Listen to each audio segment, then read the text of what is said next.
फिर कवि कहता है, प्रभु ने तुझको कर दान किए, सब वांछित वस्तु विधान किए। कर यानी हाथ, कवि ने तुझे 2 हाथ दिए हैं और सब वांछित विधान किए हैं, और जो भी तेरे लिए उपयुक्त हैं वो सब कुछ तेरे लिए दिया है। तुम प्राप्त करो, उनको ना अहो, फिर है यह उसका दोष कहो।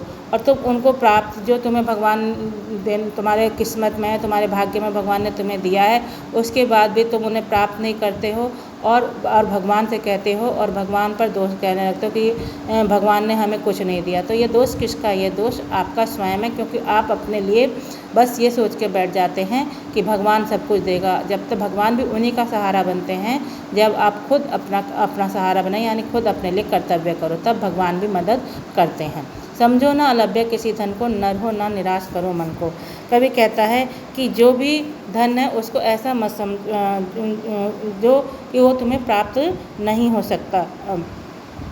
नर हो ना निराश करो मन को, क्योंकि धन या कोई भी ऐसा वस्तु जिसे तुम प्राप्त नहीं कर सकते, उसके लिए अगर तुम निरंतर प्रयास करोगे तो तुम्हें अवश्य प्राप्त हो जाएगी।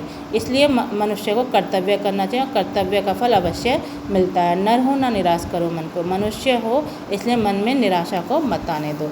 किस गौरव के तुम योग्य हो, कब कौन तुम्हें सुख भोग्य है, जन हो तुम भी जगदीश्वर हो, फिर दुर्लभ क्या उसके जन को, नर हो ना निराश करो मन को।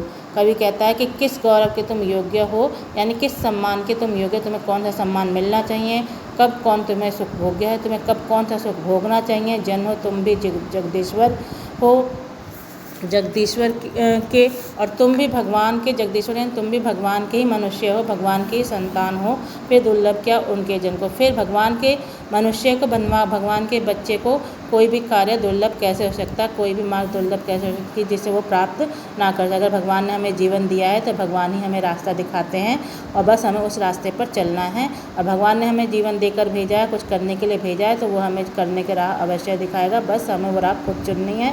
भगवान बस हमें प्रशस्त करता है, इसलिए आपको अपने कर्तव्य स्वयं करने होंगे। तो नर हो ना निराश करो मन को। इसलिए भगवान कहता है, कवि कहता है कि मनुष्य का जो जीवन मिला है उसे निराशा में ना लगाकर आशा रूपी कार्यों में लगाइए। करके विधिवाद न खेद करो, निज लक्ष्य निरंतर भेद करो।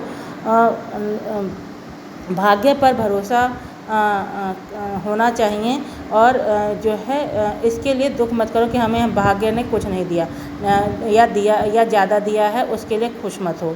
निज लक्ष्य निरंतर भेद करो, और अपना लक्ष्य जो है जिसको भी पाना है, आपका जो उद्देश्य है जीवन का, उसको पाने की लगातार कोशिश करो। बनता बस उद्यम ही विधि है, क्योंकि जो भी कार्य करता है, जो भी कर्म करता है, उसी का कार्य सफल होता है। जो भी अपने लक्ष्य की प्राप्ति के लिए कोशिश करता है उसी को लक्ष्य की प्राप्ति होती है।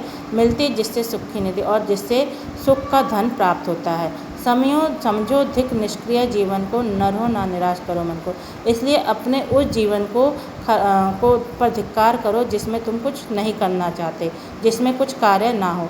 नर हो निराश ना करो मन को। कवि अंत में फिर से कहता है कि नर हो, अपने कार्य कर्तव्य पर ध्यान दो, अपने मन में निराशा को मत आने दो। पाठ समाप्त हुआ। आशा करते हो आपकी समझ में आ गया।